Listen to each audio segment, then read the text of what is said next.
No, pues un gusto, bienvenidas, bienvenidos todas, todos. La verdad es que llena mucho de entusiasmo ver el auditorio lleno.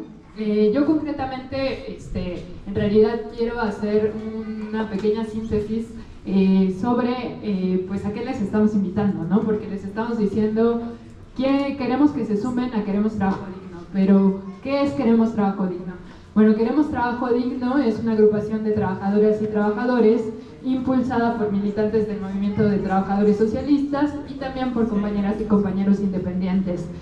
Somos de distintas dependencias públicas, sobre todo compañeras y compañeros del DIF, pero bueno, pues como saben, también compañeros que confluimos desde otros sectores, ya sea porque nos reinstalaron ahí después de nuestros despidos, y en realidad también queremos confluir con otros sectores que sabemos que están pasando lo mismo, ¿no? Tengo entendido que, por ejemplo, aquí hay compañeras y compañeros de Pilares que sabemos que compartimos las mismas condiciones de precarización y por eso también los mismos objetivos de lucha. Nuestra agrupación surgió tras la necesidad de confluir por luchar por plenos derechos laborales, organizándonos desde la base trabajadora de forma independiente al gobierno y a los partidos de Congreso, a la patronal y a la burocracia sindical. Nos distingue que consideramos que para pelear por nuestros derechos es fundamental la unidad con otros trabajadores y con otros sectores en lucha, y la autoorganización democrática desde la base, buscando recuperar métodos nuestros como el paro, la huelga o la movilización en las calles. Nosotros partimos de pensar que durante los últimos 35 años a nivel internacional, las y los trabajadores hemos visto cómo nuestras condiciones laborales y de vida empeoran. Nuestro poder adquisitivo disminuye, el acceso a los servicios públicos se deteriora, han liquidado muchos de nuestros derechos y conquistas, como ya nos explicaba Héctor hace un momento, y además pues casi se han vuelto normales los trabajos precarios, con bajos salarios, con falta de seguridad social, con horarios extenuantes, sin pensiones o con pensiones insuficientes para enfrentar la vejez. Además, priman sobre todo las contrataciones de outsourcing, honorarios, prestaciones de servicios profesionales y actualmente beneficiarios de programas sociales. Y además, tras la pandemia de COVID, pues esta situación empeoró. A la par, estas condiciones de vida que se han deteriorado para las grandes mayorías no es la situación para todas y todos. Hay una acumulación de la riqueza en una minoría. El 1% más rico del mundo está acaparando 2/3 partes de la riqueza generada desde el 2020, es decir, casi el doble del 99% restante de la población. Para que esto sea posible, es decir, para que las ganancias de los empresarios se puedan acumular a este nivel tan estratosférico, en realidad solo se ha podido hacer con base en la privatización de los servicios públicos, el detrimento de las condiciones laborales y salariales de las grandes mayorías, además del saqueo y la destrucción de los recursos naturales, que hoy nos tiene a nivel nacional e internacional en una crisis climática que está poniendo en cuestión el futuro de la humanidad. Además, pues se está mostrando dentro de esta misma tendencia una agudización de los conflictos geopolíticos, como la guerra en Ucrania, que lo que está haciendo es que países como la OTAN destinen mucho más presupuesto a los temas militares y de armamento, o como la ofensiva contra el pueblo palestino que ha masacrado a decenas de miles de civiles y sobre todo niñas y niños. Ahora, en México venimos de pues ya haber terminado un gobierno de la llamada Cuarta Transformación y estar empezando con otro, un gobierno que generó muchas expectativas de que las situaciones de vida de las grandes mayorías iban a transformarse radicalmente, ¿no? Que todos quienes no teníamos derechos los íbamos a tener. Claudia Sheinbaum llega a la presidencia con una hegemonía basada en una gran popularidad, un avance también de las posiciones de Morena que se reflejan en los escaños en los congresos, y haciendo una política de que es la primera mujer presidenta, y en tanto que llegó la primera mujer, llegamos todas las mujeres. Y además pues presentándose como continuidad y segundo piso de la Cuarta Transformación, continuando con la propaganda que se ha hecho de los programas sociales a través de las becas de bienestar y los aumentos del salario mínimo, que fueron medidas que garantizaron pues mucha popularidad del gobierno, pero que sabemos que no resuelven estas becas de fondo las condiciones estructurales de las grandes mayorías.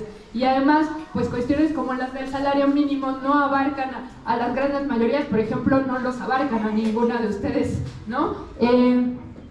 Y bueno, además es un gobierno que tiene importantes contradicciones estructurales porque tiene una economía muy dependiente de Estados Unidos, que además pues con la llegada de Trump puede verse tocada esta fortaleza de este gobierno, y la apuesta económica del gobierno de Claudia está basada en lo que se llama el nearshoring o la relocalización productiva, que profundizará la dependencia hacia Estados Unidos con la propuesta de industrialización del sur del país, y que en realidad es un proyecto que está cuestionado por los propios habitantes de estos estados y que no está pasando por su decisión.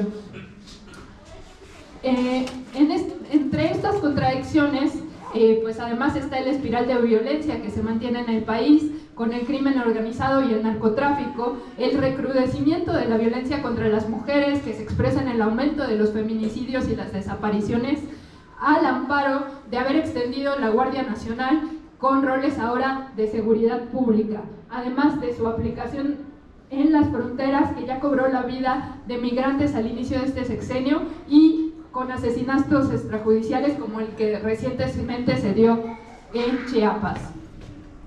El gabinete de Claudia también nos muestra importantes contradicciones, como el nombre con este discurso que dice antineoliberal, como el nombramiento de García Harfuch, protagonista de la construcción de la llamada verdad histórica de la desaparición de los 43 normalistas de Ayotzinapa en la Secretaría de Seguridad y Protección Ciudadana, o el nombramiento de Mario Delgado, que se dio en la Secretaría de Educación Pública, quien fue promotor de la reforma educativa de Peña Nieto, que arrasó y atacó los derechos de los trabajadores del magisterio. En donde más se puede ver esta contradicción del gobierno, en realidad, pues es en la precariedad laboral, porque en realidad, pues perfectamente podemos reconocer que el PRI, el PAN, el PRD, que hoy se reclaman gobiernos de oposición, bueno, desde el sexenio pasado, golpearon duramente las condiciones de vida de las y los trabajadores. Por ejemplo, con la reforma laboral del 2012, con la legalización del outsourcing, con la que limitaron además el pago de salarios caídos a un año, ¿no? Quienes ahora estamos demandando, por ejemplo, pues en lugar de recibir los 10 años que se va a tardar nuestra demanda, porque así es, ¿no? Así es el acceso a la justicia para las y los trabajadores, pues en realidad ya solo nos van a pagar uno, ¿no? Sin embargo, bueno, en ese sentido también las contradicciones de este gobierno continuaron en este discurso que, aunque se decía antineoliberal, continuaron aplicando medidas neoliberales alrededor de la precarización del trabajo, ¿no? No solo dejaron intactos contratos que violaban los derechos, como los de honorarios o los de servicios profesionales, sino que crearon nuevas figuras, ¿no? Crearon las figuras de beneficiarios de programas sociales que, aunque sostienen partes fundamentales del gobierno, hoy se les niega cualquier tipo de derecho. Y aplicaron miles de despidos a los más precarios, ¿no? En el DIF, por ejemplo, al principio, entre 2018 y 2019, se despidieron a 700 compañeros y compañeras de honorarios, ¿no? Pero pues esto se replicó en todas las dependencias públicas. Y bueno, actualmente además, pues muchos trabajadores siguen viviendo la incertidumbre del cambio de gobierno, ¿no? No saben si en diciembre van a seguir teniendo trabajo o en cualquier mes de estos, ¿no? Sin embargo, todos los trabajadores de Utopías no tienen derechos. Hizo también una campaña con el sindicato charro del CDMX, diciendo que va a reinstalar, o es un programa de varios puntos, entre ellos a todos lo del nómina 8, que va a ser un aumento paulatino de salario. Sin embargo, sí queremos advertir que, aunque estas promesas están dichas, no es la primera vez que funcionarios de este gobierno hacen ese tipo de promesas. Batres mismo fue quien prometió en el sexenio pasado, cuando, antes de ser jefe de gobierno, cuando era subsecretario, que iba a basificar a todos los trabajadores precarios de todas las dependencias públicas. Y bueno, hoy queremos plantearles que es necesario que luchemos por ejes específicos. Por ejemplo, que es necesario que luchemos por la organización independiente, porque si estamos diciendo que ninguno de estos partidos representa nuestros intereses, es necesario tener una organización por fuera de ellos, que además se reconozca como fuerza la organización de las bases trabajadoras. Es decir, que podamos volver a ellas, incluso planteándonos recuperar y democratizar esos sindicatos que tendrían que estar a nuestro servicio y hoy no están a nuestro servicio, al servicio de pelear por nuestros intereses.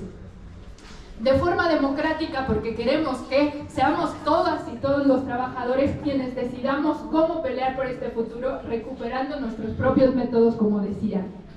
Por la unidad de las y los trabajadores y en solidaridad con las luchas, no solo nacionales, sino internacionales. Consideramos fundamental, desde Queremos Trabajo Digno, unirnos con otros sectores, ya sea precarios y ya sea de base, porque los compañeros que están siendo basificados ahora se están dando cuenta que el salario de base de 7,400 que ganan muchos no alcanza para vivir. Evidentemente los compañeros de base también tienen demandas en las que confluimos. Entonces es indispensable, y porque además los sindicatos se han negado a esta unidad, se han negado a recuperar las demandas de basificación de los compañeros que trabajan precariamente en las dependencias públicas, y al contrario, crean un discurso horrible de que se roba trabajo, de que en realidad somos enemigos, etc. Y además, pues con otros sectores, porque consideramos que es indispensable reconocernos en otro tipo de luchas y pues poder así extender nuestra lucha no solo por condiciones laborales dignas, sino por otras. Y al mismo tiempo pronunciarnos por luchas que hablan de la humanidad de nuestra agrupación, como la demanda del cese del genocidio a Palestina, ¿no? Que es algo que si no nos toca, bueno, algo tendríamos que reflexionar, ¿no? Que estén masacrando a niñas y niños, algo tendría que movernos como trabajadores de cualquier dependencia. Entonces, también consideramos que un punto fundamental es pues las demandas del movimiento de mujeres. Acompañamos estas exigencias, consideramos que es necesario pelear por comedores populares gratuitos, derechos a guardería, respeto a las licencias de maternidad y cuidados para mujeres y varones, pelear por la extensión de la licencia de maternidad para todas con salario íntegro, extensión de la licencia de paternidad, porque la precarización también es violencia contra las mujeres y las mujeres somos quienes más las padecemos. Demandamos el alto a la violencia y al hostigamiento sexual. También planteamos basta de dejar nuestra vida en el trabajo, trabajemos todos 6 horas, 5 días sin rebaja salarial. México tiene una de las jornadas más largas de todo el mundo. La última vez que se reformó la jornada laboral en México fue en 1917. Mientras algunos países están discutiendo trabajar 32 horas, trabajar 36 horas, acá se ponen trabas y trabas por las 40 horas.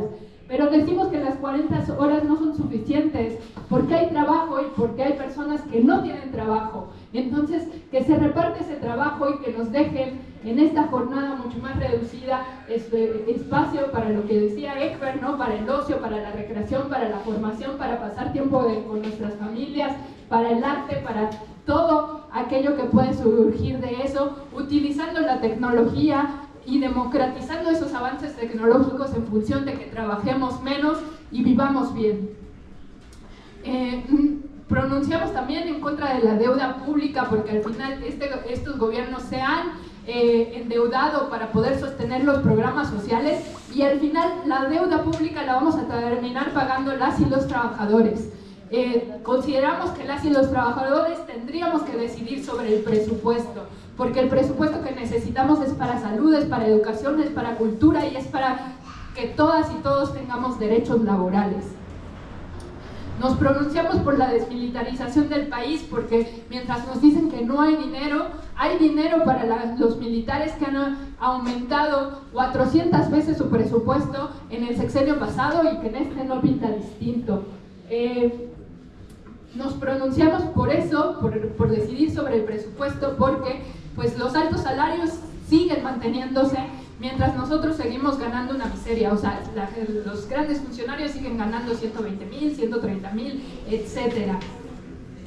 Hoy, además, pues quienes militamos en el movimiento de trabajadores socialistas queremos plantear también una perspectiva en ese sentido, porque vinculamos nuestra batalla por los derechos laborales y por mejores condiciones de vida a transformarlo todo, al combate del cambio de este sistema de raíz, porque este sistema se basa en la explotación de las grandes mayorías y en el enriquecimiento de unos pocos. Por eso peleamos por un gobierno de las y los trabajadores y de los sectores populares. Hoy les estamos invitando a organizarse con nosotros por ejes particulares, porque queremos basificación y plenos derechos laborales para todas y todos, porque queremos aumento salarial de emergencia, porque claramente el salario no alcanza, porque la canasta básica está en 14,000, la calculada más baja, y no ganamos eso, y no ganamos ni siquiera la mitad de eso. Y por la reducción de la jornada laboral, contra los despidos injustificados, porque se van a venir más despidos injustificados, por el derecho a la libre sindicalización y la democratización de esos sindicatos que tendrían que ser nuestras herramientas de lucha contra el hostigamiento laboral y sexual, y los estamos invitando a sumarse, sí, bajo la perspectiva de ganar sus derechos individuales, pero no únicamente por esa perspectiva. Los estamos invitando bajo la perspectiva de luchar por los derechos de todas y todos y de pelear por un mundo distinto, un mundo en que merezca vivirse con dignidad y plenitud para todos quienes lo sostenemos, que somos toda la clase trabajadora.